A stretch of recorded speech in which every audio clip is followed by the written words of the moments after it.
আপনারা দেখছেন DP news, খবরই জীবন।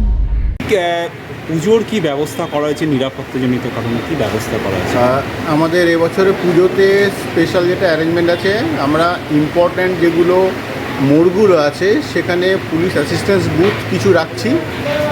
যেগুলো বড় বড় পুজো আছে সেখানে সবসময়ের জন্য পুলিশ মোতায়েন করা হবে প্রতিবারের মতো। আর রাস্তায় নো এন্ট্রি যেটা থাকে সেইটা আমাদের একটা টেন্টেটিভ টাইম দেওয়া থাকে। তাছাড়াও যদি অত্যধিক ভিড় হয়ে যায় আমরা তার আগেই সেই নো এন্ট্রি লাগু করে দেবো। কিছু কিছু রাস্তাতে মানুষের সুবিধার্থে আমরা টোটো নিয়ন্ত্রণও করব, সেখানে শুধুমাত্র পায়ে হেঁটে যাতায়াত করতে হবে, এগুলো আছে। এবং তার সাথে আমাদের আপনারা নিশ্চয়ই জানেন যে 20 তারিখের পর থেকে পুলিশের সমস্ত ছুটি বাতিল হয়ে যায়। সবাই দুর্গাপুজোয় সাধারণ মানুষের নিরাপত্তার কথা মাথায় রেখে ডিউটি করে। তার সাথে সাথে স্বেচ্ছাসেবক, এনসিসি ভলেন্টিয়ার্স, হোমগার্ড যারা আছেন, রেস্ট হোমগার্ড, উইনার্স টিম এবং আমাদের পিঙ্ক মোবাইল বাহিনী যেটা মহিলাদের জন্য বিশেষ নিরাপত্তা বাহিনী, তারাও বিভিন্নভাবে টহল দেবে সমস্ত পুজো মণ্ডপগুলোতে।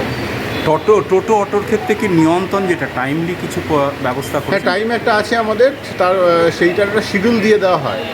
তো সেই শিডিউল মেনে সবাই চলবে। এছাড়াও যেটা থাকবে, যদি অত্যধিক ভিড় তার আগেও হয়ে যায় আমরা তার আগে সেটা বন্ধ করে দেবো, সকলের সাথে কথা বলে।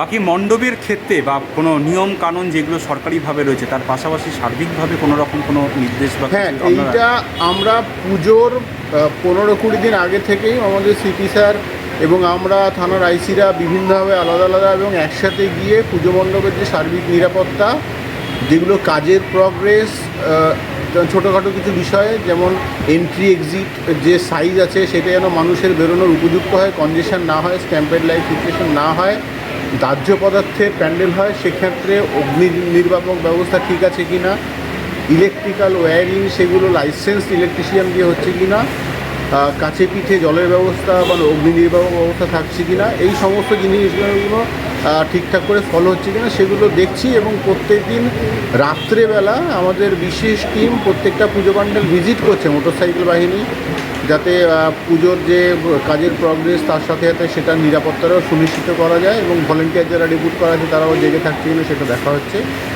আর আমরা রাত্রেবেলা বা দিনের বেলা নাকা করা হচ্ছে মানুষের সুরক্ষার কথা মাথায় রেখে। যদি কোনো সাবভার্সিভ অ্যাক্টিভিটি বা যা কিছু সমস্ত কিছু খতিয়ে মাথায় রেখে আমরা মানুষের নিরাপত্তার ব্যবস্থা করছি। বিশেষ করে গঙ্গাধার ঘাট চত্বরগুলো অর্থাৎ শ্রীরামপুর, উত্তরপাড়া, কোন্নগর এইসব চত্বরে প্রচুর মানুষ, বিশেষ করে শ্রীরামপুরে প্রচুর মানুষ ওপার থেকে আসে, সেই দিকে ঘাটগুলোকে আপনি ঠিকই বললেন। এই গঙ্গার যে ঘাটে লঞ্চগুলো চলে তার একটা নির্দিষ্ট টাইম আছে, সকাল থেকে রাত অবধি লঞ্চগুলো চলবে, তারপরে রাত্রেবেলা লঞ্চ বন্ধ হয়ে যায়।